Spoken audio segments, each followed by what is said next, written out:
Life has a habit of throwing curveballs our way. Whether we're fired unexpectedly, betrayed suddenly, or we lose a title or role at church, it is then that our identity is tested.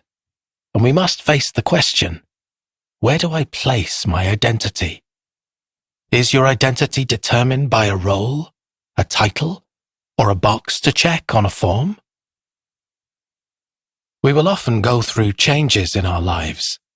The challenge is to still believe that in spite of those changes, we are still ourselves.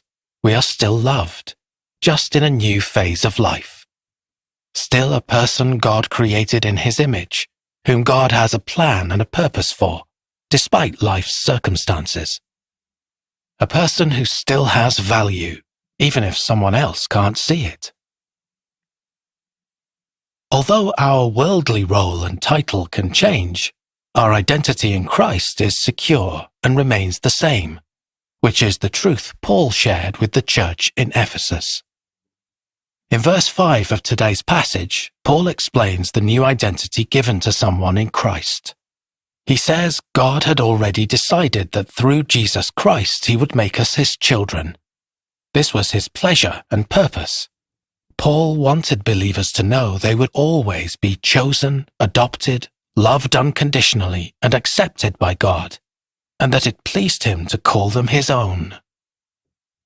If we as believers don't fully embrace our identity as children of God, we become vulnerable to allowing circumstances, changes in titles and roles, life transitions, and other people determine our identity and self-worth instead.